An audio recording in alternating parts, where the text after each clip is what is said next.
ఉషా గారు స్ట్రైట్ అవే ఒక 2 క్వశ్చన్స్ అడుగుతాను. ఒకటి పర్సనల్, రెండోది ప్రొఫెషనల్. పర్సనల్ వచ్చి మరి నాగశౌర్య గారికి మ్యారేజ్ అయ్యి 1 year అయింది. కొత్త కోడలు ఎలా ఉంది ఏంటి, కొంచెం లేడీస్ టాక్ చేసుకుందాం. ఓకే, చాలా చాలా బాగుందమ్మా. అంటే నాకు ముందు నుంచి తెలుసు, 3 years నుంచి కూడా తెలుసు. అనుష శెట్టి గారు ముందే తెలుసు మీకు? తెలుసమ్మా. ఓకే. అంటే కోడల కంటే కూడా కూతురు లాగానే నాకు. ఓకే. చాలా బాగుంటుంది. మమ్మ అనే పిలుస్తుంది, డాడీ అని పిలుస్తుంది. ఓకే. చాలా చాలా చాలా క్యాపబుల్, చాలా మెచ్యూరిటీ. ఓకే. చాలా మెచ్యూరిటీ అంటే ఎలా చెప్తున్నారు? అంటే నాగశౌర్య గారి కంటే మెచ్యూర్డా? అంటే అట్లా అని కదా, మేడ్ ఫర్ ఇచ్ అదర్ అమ్మా. యాక్చువల్గా చెప్పాలంటే made for each other. Okay. Shaurya దొరకటం అమ్మాయి అదృష్టం, అమ్మాయి దొరకటం శౌర్య అదృష్టం. ఫీల్ అవుతున్నా. Nice nice. చాలా రొటీన్గా ఉంది. ఇంకొంచెం కొత్తగా ఏమైనా చెప్పండి కోడలు గారి గురించి. అంటే ఎవరినన్నా అడగండి, నేను అదే చెప్తాను. ఎందుకంటే ఏంటి ఏదో అంటారు కదా, అట్లాగా లోపల ఒకటి బయట ఒకటి అనేది ఉండదు నాకు శౌర్యకి ఇద్దరికి. అదే మాకు తెలిసిన అందరికీ తెలిసిన విషయమే. సో ఏంటంటే వాళ్ళ దగ్గర నుంచే నేను ఏమైనా నేర్చుకోవాలేమో, కానీ నేను చెప్పేదేమీ లేదు. నా పెద్ద కోడలైనా నా చిన్న కోడలైనా, కోడలు అంటే నాకు ఇష్టం లేదు యాక్చువల్గా. కూతుర్లుగానే నాకు డాటర్స్ యాక్చువల్గా. వీళ్ళు ఒక రకంగా చెప్పాలంటే నా సన్సే నా కళ్ళుళ్ళ కింద లెక్క. మొత్తం లేడీస్ అంతా ఒక గ్యాంగ్ అయిపోయారు. అంతే, అది 100%. ఏ ప్రాబ్లం ఉన్నా వాళ్ళు నాతోటి శౌర్యతోటి అయినా మా పెద్ద బాబుతో ఉంటే అమ్మ ఇలా చేస్తున్నారు, అమ్మ ఇలా చేస్తున్నారు అని చెప్తారు వాళ్ళు అనమాట. సో మొత్తానికి పెద్ద కోడలు చిన్న కోడలు మీరు కలిసి ఒక రింగ్ కింద అయిపోయారు కదా. సో మీ పెద్ద కోడలు ఇప్పుడు I guess she is in US. అవును. ఆవిడ ఏం చేస్తుంటారు? తను యాపిల్లో ఎంప్లాయ్. ఓకే. అనుష శెట్టి గారు ఇంటీరియర్స్ డిజైనర్ కదా. Okay. So she is busy బాగా. అటు ఇటు పాపం బెంగళూరు ఇటు అటు తిరుగుతూనే ఉంటుంది. వాళ్ళ పేరెంట్స్ కుందాపూర్లో ఉంటారు, అటు వెళ్ళి చూసుకోవాలి. సో అందుకని తను ఎప్పుడు ఆల్వేస్ బిజీ. కానీ బిజీ అయినా కానీ ఎప్పుడు బిజీగా ఉన్నట్టు స్ట్రెయిన్ అయినట్టు ఎప్పుడు కనపడదు అనమాట. చాలా యాక్టివ్గా ఉంటుంది. అన్ని ఎక్కడ ఎవరికి ఏం చేయాలో అన్నీ చేస్తుంది అనమాట. కూల్. సో మరి అనుష శెట్టి గారు మ్యారేజ్ అయిన తర్వాత శౌర్య గారు వాళ్ళు వేరే ఇంటికి, they are living separately I guess. ఎందుకని కలిసి ఎందుకు ఉండట్లేదు? అంటే కలిసి ఎందుకు ఉండాలి అని కూడా ఏం లేదు. ఎందుకుంటున్నారంటే కలిసి ఉంటే కొంచెం బాగుంటుందేమో అని. అసలు పిల్లలు పుట్టినప్పుడే ముందే ఫస్టే డిసైడ్ అయ్యాము, పెరిగిన తర్వాత కూడా మేము డిసైడ్ అయ్యాము. ఓకే. ఎవరి కాళ్ళు దూరంగానే ఉండి కలుసుకుంటే బాగుంటుంది అనేది. ఎందుకంటే ఇప్పుడు ఉన్న జనరేషన్ కానీ ఏదైనా కానీ ఏంటంటే ఎవరి ఫ్రీడమ్ వాళ్ళకి ఇస్తే బాగుంటుంది అనేది ఫస్ట్ నుంచి ఉన్న ఒపీనియనే. దాన్నే కంటిన్యూ చేసాను తప్పితే ఏదో ఇదనేది కాదు. కాకపోతే ఏదో లాగాలనుకుంటే లాగండి. రైట్. సో పర్సనల్ అయిపోయింది, ప్రొఫెషనల్ది చెప్పండి. మరి ఉషా మూల్పూరీస్ కిచెన్ బీభత్సంగా సక్సెస్ అయింది బై గాడ్స్ గ్రేస్. యా. మరి సెకండ్ బ్రాంచ్ ఎప్పుడు, ఎక్కడ? సెకండ్ బ్రాంచ్ అనేది కాకుండా యాక్చువల్గా ఎట్ ఎ టైము ఒక 10 members అడుగుతూనే ఉన్నారు ఎక్కడ అక్కడ అని చెప్పేసి. అంటే కరీంనగర్, విజయవాడ, గుంటూరు, గచ్చిబౌలి, ఫైనాన్షియల్ డిస్ట్రిక్ట్, కోకాపేట, తెల్లాపూర్, మదీనాగూడ, కొంపల్లి, ఇట్లా ఎవరికాళ్ళు ఓన్ సైట్స్ ఉన్నాయి, మణికొండ అని చెప్పేసి అడుగుతున్నారు. అంటే ఫ్రాంచైజ్ తీసుకుందామని అక్కడ బ్రాంచ్ పెట్టేయమనా? అక్కడ ఒక బ్రాంచ్ పెట్టాలని. వాళ్ళు ఏంటంటే కానీ మీకు ఎట్లా కావాలంటే అట్లా చేసిస్తాం, మీరు పెట్టండి మేడం అని అడుగుతున్నారు. కానీ ఏంటంటే నేను ఇది మొత్తం స్టెప్ ఆన్ అయిపోయిన తర్వాత, ఒక గ్రిప్ వచ్చిన తర్వాత స్టార్ట్ చేద్దామని అనుకుంటున్నాను. ఓకే. ఫస్ట్ ఈ ఇదిలో ఉన్నాం, దీన్నే ఇప్పుడు కొంచెం ఎక్స్పాండ్ చేస్తున్నాం ఇప్పుడు ఉన్నదాన్ని. ఎందుకంటే బాగా వెయిటింగ్ అయిపోతుంది. చాలామంది ఆ వెయిటింగ్ చూసి పాపం తర్వాత వచ్చిన వాళ్ళు మళ్ళీ వెళ్ళిపోతున్నారు కూడా. వాళ్ళందరూ అలా వెయిట్ చేస్తుంటే మాకు కూడా చాలా ఎంబ్రాసింగ్గా అనిపిస్తుంది. అందుకు కొంచెం ఇప్పుడు అక్కడ ఎక్స్పాండ్ చేస్తున్నాం. 1.5 monthలో అది అయిపోతుంది. ఏది ఎక్కడ? అక్కడ ఇప్పుడు ఉన్న చోటే కొంచెం ఎక్స్పాండ్ చేస్తున్నాం. ఆసమ్. సో అంటే మనకి రోజు ఎంతమంది స్టెప్ ఇన్ ఉంటుందండి? స్టెప్ ఇన్ అంటే కనుక ఈజీగా 700 to 800 ఉంటుందండి. 700 to 800 ఉంటుంది. ఒక 100 to 150 కార్స్ వెళ్ళిపోతున్నాయి అసలు వెనక్కి. అమ్మ బాబోయ్. ఐ థింక్ 2 months అయిందా? 2 months అయింది. ఏం చేశారు మీరు అసలు? మేమేమీ చేయలేదు. 2 months ప్లస్ ఏంటంటే మనది ఏంటంటే స్పెషాలిటీ ఏంటంటే హోమ్ ఫుడ్. ఇప్పుడు వచ్చిన ప్రతి ఒక్కళ్ళు కూడా 90% నన్ను కలిసి వెళ్తారు. నేను అందరితో కూడా ఇంటరాక్ట్ అవుతూ ఉంటాను. అందరూ చెప్పేది ఏంటంటే కనుక హోమ్ ఫుడ్ లాగా ఉంది. ఎవరికైనా కానీ అమ్మ చేతి వంట అనేది ప్రతి ఒక్కరికి, ఎవరమ్మ అంటే వాళ్ళకు గొప్ప. వాళ్ళందరూ ఏంటంటే కనుక అమ్మ చేతి వంట తిన్నట్టుంది, ఇంకా అంతకన్నా బాగుంది అని చెప్పి రిపీట్ కస్టమర్స్ కూడా చాలా ఎక్కువ మంది ఉన్నారమ్మ మనకి. అంటే ఇప్పుడు మీరు వచ్చారు, మీరు మీ ఫ్రెండ్స్ని తీసుకొస్తారు, లేకపోతే మీ ఫ్యామిలీని తీసుకొస్తారు, అలా లేకపోతే మీ రిలేటివ్స్ని తీసుకొస్తారు. అట్లా ఏంటంటే కనుక ఇది మేము 4th time aunty, 5th time aunty అని చెప్తూ ఉంటారనమాట వచ్చిన వాళ్ళందరూ. వచ్చిన ప్రతి వాళ్ళు కూడా ఏంటంటే కనుక ఒక ఫ్యామిలీ మెంబర్ లాగా అయిపోయారు తప్పితే వాళ్ళు కూడా ఒక రెస్టారెంట్కి వచ్చాము అనేది ఫీల్ అవ్వట్లేదు. మీతో ఒకసారి మాట్లాడిన తర్వాత ఎవరైనా అలాగ అయిపోతారు, నాకు తెలుసు కదా, ఓవర్ ద ఇయర్స్ నేను చూశాను. అందరూ ఏంటంటే కనుక ఒక ఇంటి, అందరూ ఏమంటున్నారంటే ఒక రెస్టారెంట్కి వెళ్ళినట్టు కాదు, ఒక ఇంటికి వచ్చి తిని వెళ్ళినట్టు అనిపిస్తుంది అని అంటున్నారు. అది నాకు చాలా అచీవ్మెంట్ అనిపిస్తుంది, చాలా చాలా హ్యాపీగా అనిపిస్తుంది. ఇది కాకుండా ఏంటంటే చాలా బర్త్డేస్ జరుగుతున్నాయి, యానివర్సరీ జరుగుతున్నాయి, పార్టీస్ కూడా. అంటే పార్టీస్ అంటే కనుక వాళ్ళు ఒక 10 మెంబర్స్ అట్లా వస్తున్నారు. మాకంటూ స్పెషల్గా నేనేమి జోన్ లేదు, జోన్ అలా ఏమీ లేదు. కానీ ఏంటంటే ఆయన అలా ఉన్నా కానీ మా దగ్గరికి వస్తున్నారు. రైట్. అంటే ఒక నాగశౌర్య షాడో నుంచి మిమ్మల్ని పక్కకి తీసుకొచ్చి ఒక ఆంటర్ప్రెన్యూర్ లెవెల్లోనే మాట్లాడుకుందాం. ఇది మీరు ఈ రెస్టారెంట్ పెట్టాలని ఎందుకు అనుకున్నారు అసలు? నాకు యాక్చువల్గా ఇది చాలా ఇంట్రెస్ట్ ఉన్న ప్రొఫెషన్ అమ్మ. నేను ఒక 10 years నుంచి ట్రై చేస్తున్నాను. కాకపోతే ఏంటంటే కనుక ఇంట్లో వాళ్ళందరూ, శౌర్య కానీ మా హస్బెండ్ కానీ చాలా రిస్క్ ఇవన్నీ వాళ్ళతో పడలేము, చాలా టెన్షన్ ఉంటుంది ప్రతిరోజు. ఒక పెళ్లి చేసినట్టే అంతాను, ఎందుకు వద్దు వద్దు అని చెప్పి అట్లానే నన్ను పోస్ట్పోన్ చేస్తూ వచ్చారు. కానీ యాక్చువల్గా ఒక 2.5 years బ్యాక్ అయితే మాత్రం నేను అడ్వాన్స్ ఇచ్చాను. ఇచ్చిన తర్వాత కృష్ణవిందు విహారీ సినిమా రిలీజ్ ముందు యాక్చువల్గా ఇచ్చిన తర్వాత మళ్ళీ దాన్ని క్యాన్సిల్ చేశారు వద్దు అని. తర్వాత రిలీజ్ తర్వాత కూడా మళ్ళీ అడ్వాన్స్ ఇచ్చాను. ఇచ్చిన తర్వాత నేను కొంచెం సిక్ అయ్యాను అప్పుడు. సో అప్పుడు క్యాన్సిల్ చేశారు. ఇది అనుకోకుండా బై గాడ్స్ గిఫ్టే అనుకుంటాను నేనైతే. ఎవరో గెస్ట్ హౌస్ గురించి అడిగితే కనుక నాకు ఒకళ్ళు ఇది చూపించారు, ఇప్పుడున్న ప్లేస్ అనమాట. అది దాని పనికిరాదని ఎందుకునో నాకు అది క్లౌడ్ కిచెన్గా స్టార్ట్ చేస్తే బాగుంటుందేమో అనిపించింది. దానికి కూడా వద్దు వద్దు అన్నారు. క్లౌడ్ కిచెనే కదా, పెద్ద ఇబ్బంది ఉండదు కదా, నాకు అంతా ఎక్కువ, నాకు కూడా టైంపాస్గా ఉంటుంది అని చెప్తే ఇంకా సరే అని చెప్పి ఒప్పుకున్నారు. ఒప్పుకున్న తర్వాత అలా స్టార్ట్ అయింది. క్లౌడ్ కిచెన్ వల్ల అక్కడ వర్క్ జరుగుతుండగా చుట్టుపక్కల ఉన్న వాళ్ళందరూ అంతా అక్కడ పీజీ అంతా ఉంది కదా, సో వాళ్ళు అడుగుతూ ఉండేవాళ్ళు, ఈ మా హస్బెండ్ అన్నా కానీ నన్నైనా కానీ, ఆంటీ ఇది డైనింగ్ ఉందా అని.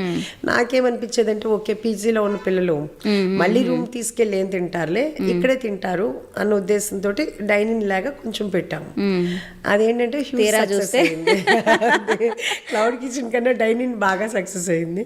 క్లౌడ్ కిచెన్ అంటే నేను ఇంకా స్విగ్గీ అవన్నీ హోల్డ్ చేయాల్సి వస్తుంది, అంటే అటు ఇటు నేను అందించలేక అనమాట. ఓకే. సో అంటే మిమ్మల్ని అపోజ్ చేస్తూ వచ్చారు కృష్ణప్రసాద్ గారు కానివ్వండి, శౌర్య గారు కానివ్వండి, మీ పెద్ద అబ్బాయి కానివ్వండి. కొంచెం అంటే రిస్క్ మీకు ఎందుకు అని, అంటే ఎందుకు మీరు స్ట్రెస్ తీసుకోవటం అని. అంటే 50+ మీరు ఇప్పుడు late 40s early 55, okay, mid 50s. So menopausal stage దాటుతున్న వయసులో సైకలాజికల్గా చాలా ఇంబ్యాలెన్స్ ఉంటుంది, డిప్రెషన్లోకి వెళ్తారు. అండ్ ఏజ్ ఎలా ఉంటుందంటే ఓకే ఫైన్, రెస్పాన్సిబిలిటీస్ అన్నీ అయిపోయినాయి, 2 పిల్లలకి పెళ్ళి అయిపోయింది, బిందాస్ మీరు ఇంకా హ్యాపీగా కూర్చొని ఎంజాయ్ చేయొచ్చు. ఇలాంటి టైంలో ఎందుకు తీసుకున్నారు ఇంత రెస్పాన్సిబిలిటీ నెత్తి మీదకి? అంటే యాక్చువల్గా చెప్పాలంటే నాకు ఖాళీగా కూర్చోవటం అనేది ఇంట్రెస్ట్ లేదు, ఇష్టం ఉండదు. అంటే మొన్నటి వరకు ఏంటంటే కనుక ఫస్ట్ నుంచి నా మ్యారేజ్ అయిన దగ్గర నుంచి కూడా ఎప్పుడు ఇంట్లో నేను ఒక్కదాన్నే ఉన్నది లేదు, మా పిల్లలతో ఉన్నది లేదు, ఎప్పుడు ఇంట్లో జనం ఉంటానే ఉండేవాళ్ళు. సో అందరికీ వండి పెట్టడం అనేది ఎప్పుడు ఫుల్ బిజీగానే ఉండేదాన్ని, ఎప్పుడు ఖాళీగా ఉండటం అనేది లేదు. Even night midnight 1 o'clock 2 o'clock కూడా నేను కుక్ చేస్తూనే ఉండేదాన్ని. తర్వాత పెద్దబాబు వెళ్ళిపోయాడు, తను శౌర్య కానీ శౌర్య ఫ్రెండ్స్ కానీ అందరూ ఉండేవాళ్ళు, చేస్తూ ఉండేదాన్ని అయిపోయింది. ఇప్పుడు శౌర్య మ్యారేజ్ అయిపోయి శౌర్య వెళ్ళిపోయాడు, ఇంక నేను మా హస్బెండ్. నాకు అట్లా ఐడియల్గా కూర్చోవటం అనేది ఇష్టం లేదు. ప్లస్ అట్లా అని నాకేంటంటే బయట ఎక్కువగా పార్టీస్కి అదేని కూడా అలవాట్లేదు. ఇంకా ఎంతసేపు ఇంట్లోనే ఉండటం అలవాటు అయిపోయింది. ఇప్పుడు నేనంటూ ఏదో వర్క్ చేయాలి, వర్క్ చేయకపోతే మాత్రం నాకు అసలు ఎలా చెప్పాలంటే కనుక నా వల్ల కాదు అసలు. ఇంకా దాంతో ఏంటంటే కంపల్సరీగా నేను చేయాలి. దాంతో ఇప్పుడు ఒప్పుకోవడానికి కూడా మా హస్బెండ్ కానీ వీళ్ళందరూ కూడా ఒక రీజన్ ఏంటంటే కనుక చూశారు, ఒక 1 year నేను ఇంట్లోనే ఉన్నాను. ఉన్నప్పుడు నేను ఎంత ఫ్రెండ్స్ కిట్టి పార్టీస్ ఇవన్నీ లేవా? లేవమ్మా. ఫ్రెండ్స్ ఉన్నారు, కిట్టి పార్టీస్ అనేది లేవు యాక్చువల్గా చెప్పాలంటే. అంతకుముందు ఎప్పుడో ఉండేది, అది కూడా కిట్టి పార్టీకి ఒకటి ఉండేది. అది కూడా ఏంటంటే కంటిన్యూగా అది కాదు, ఎప్పుడో మొత్తానికి ఒక 10 monthsకో 6 monthsకో ఒకసారి వెళ్ళేదాన్ని, కుదిరేది కాదు. ఈ ఫ్రెండ్స్ అయితే క్లోజ్ ఫ్రెండ్స్ ఉన్నారు, ఒక 3-4 ఉన్నారు. వాళ్ళు వస్తుంటారు వెళ్తుంటారు తప్పితే ఇంకా నాకంటూ పెద్దగా అది లేదు. ఇంకా ఎంతసేపు పిల్లలతోటే ప్రపంచంగా బతికాము. ఇప్పుడు పిల్లలు వెళ్ళిపోయిన తర్వాత ఇంకా లోన్లీగా ఇప్పుడు నేనంటే నేను వర్క్ని ఎంజాయ్ చేస్తున్నా ఒక రకంగా చెప్పాలంటే కనుక. అది కూడా ఒక గాడ్స్ గిఫ్ట్ అమ్మ. పని దొరకటం అనేది కూడా గాడ్స్ గిఫ్ట్. అది నేను అది దొరికినందుకు చాలా హ్యాపీ ఫీల్ అవుతున్నాను. మనం వెళ్ళిపోయేంతవరకు, ఈ లోకం నుంచి వెళ్ళేంత వరకు ఏదో ఒక పని చేస్తూనే ఉండాలని నాకు కోరిక. ఈవెన్ మా హస్బెండ్ కూడా ఈ రోజుకి కూడా చాలా చాలా కష్టపడుతుంటారు. ఈవెన్ నాకు ఇప్పుడు నేను ఫోకస్లో నేను కనపడుతున్నాను, ఇప్పుడు అందరూ నన్ను అడుగుతున్నారు. కానీ ఈ నా సక్సెస్ వెనకాల యాక్చువల్గా చెప్పాలంటే మా హస్బెండ్ నాకు చాలా సపోర్టు, అలాగే మా బ్రదర్ ఇన్ లా ఉన్నారు, తనంతా కూడా తను చూసుకుంటారు. వీళ్ళిద్దరు సపోర్ట్ తోటి, నా టీం వర్క్ తోటి నేను చేయగలుగుతున్నాను. కాకపోతే నేను ఎదురుగా కనపడుతున్నాను కానీ నా తెర వెనకాల వాళ్ళందరూ కూడా చాలా సపోర్ట్ చేస్తున్నారు. అయితే శౌర్యాను మా పెద్ద బాబు వీళ్ళందరూ ఏం చెప్తారంటే, అమ్మ నువ్వు స్ట్రెయిన్ అవ్వు, మాకు చెప్పి చేయించుకో, నువ్వు ఎక్కువ నువ్వే ఎక్కువ స్ట్రెయిన్ అవ్వు మాకు. కానీ చూస్తున్నాం అంటే మా ఐ డ్రీమ్ కరెస్పాండెంట్ నేహా మీ దగ్గరకు వచ్చినప్పుడు మీరు యాక్టివ్గా చేస్తున్న ఆ విజువల్స్ అన్ని చూసాను. అంటే మీరే దూకేస్తున్నారు వంటలన్నిట్లో. అంటే ఇప్పుడు అందరికీ కొంచెం ట్రైనింగ్ ఇవ్వాలి, ఎలా చేయాలి ఏంటి అనేది ఉంటుంది కదమ్మా.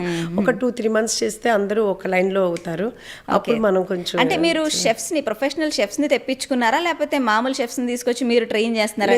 అందరూ ప్రొఫెషనలేనమ్మా, అందరూ ప్రొఫెషనల్ షెఫ్సే, ఎవరు ట్రైనీ అనేది ఎవరు లేరు. సో ఆంటర్‌ప్రెన్యూర్ గానే చెప్పండి, ఈ ఓవరాల్ ఉషా మూల్పురీస్ కిచెన్ సెటప్లో ఈ ప్రాసెస్ అంతట్లో మీకు బాగా కష్టంగా అనిపించింది ఏంటి? కష్టంగా అనేది ఏమీ లేదమ్మా యాక్చువల్గా చెప్పాలంటే. కాకపోతే అన్నిట్లో నేను ఉండాల్సి వస్తుంది, అది ఒకటి. అది అలా కాకుండా ఒక ప్రొఫెషనల్గా ఒక ఎంటర్‌ప్రెన్యూర్గా అవ్వాలంటే ఏ వింగ్కి ఆ వింగ్ని మనం రెడీ చేసి పెట్టాలి. అన్నీ మనమే చేద్దామంటే ఒక ఎంటర్‌ప్రెన్యూర్ అవ్వరని నేను అనుకుంటున్నాను. ఎందుకంటే మనం ఇంకో చోట పెట్టాలన్నా అందుకు దాని ప్రకారంగా నేను మిగతా వాళ్ళందరినీ ట్రైన్ చేస్తున్నాను. అంతేగాని ఈ డిపార్ట్మెంట్ కష్టం, ఆ డిపార్ట్మెంట్ కష్టం, దేనికి ఉండే ప్రాబ్లం దానికే ఉంటుందమ్మా. అన్నీ చూసుకోవాలి, అన్నిటినీ అందరినీ ట్రైన్ చేసి పెట్టాలి. ఫస్ట్లో స్టార్టింగ్లో కొంచెం అన్ని ఛాలెంజెస్ ఉంటాయి కదా. నేను స్ట్రిక్ట్గా ఉంటాను, అది అవతల యాక్సెప్ట్ చేయాలి. నేను స్ట్రిక్ట్గా ఉండకపోతే అవ్వదు వర్క్. సో అన్నిటికీ మనం సిద్ధమయ్యి దాని ప్రకారంగా వాళ్ళని ఎలా ట్యూన్ చేసుకుంటా రావాలి. సో మరి ఇప్పుడు దీన్ని ఎక్స్పాండ్ కూడా చేస్తున్నాను అంటున్నారు. అసలు మీరు ఎంత పెట్టుబడి పెట్టారు దీని మీద? యాక్చువల్గా చెప్పాలంటే నమ్మరు కానీ ఇదంతా మా హస్బెండ్ హ్యాండ్స్ మీదే జరిగింది అంతా, మొత్తం అంతాను. సో ఇంకా అసలు మేము అకౌంట్స్ చూసుకునే అంత టైం కూడా మాకు లేదు. వచ్చిన అది ఏదైనా కానీ అలా స్టార్ట్ చేసి పెడుతూనే ఉన్నాం. కానీ ఇంత బడ్జెట్ అని కాదు, ఏది కావాలో అది నాకు ఇది కావాలి అంటే అది చేస్తున్నారు. ఎంత అయింది అనేది నేను ఇప్పుడు దాకా అకౌంట్స్ అయితే చూడలేదమ్మా. ఓకే, అంటే బ్రేక్ ఈవెన్ అయిందని చెప్పారా కృష్ణప్రసాద్ గారు? బ్రేక్ ఈవెన్ అయ్యింది అనేది చెప్పలేదు, కానీ నాకు తెలుసు కదా బ్రేక్ ఈవెన్ అయింది.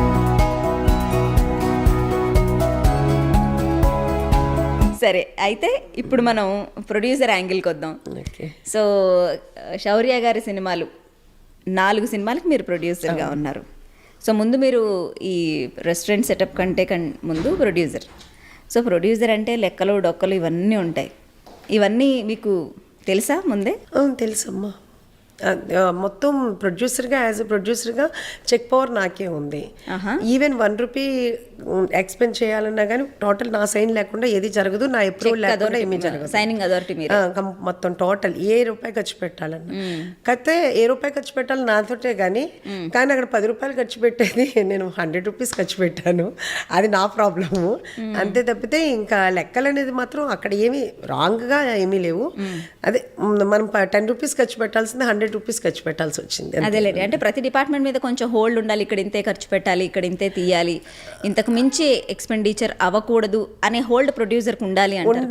యాక్చువల్గా ఏంటంటే కనుక అది మనము కొంచెం బిజినెస్ని ఎమోషన్ని కలపకూడదు.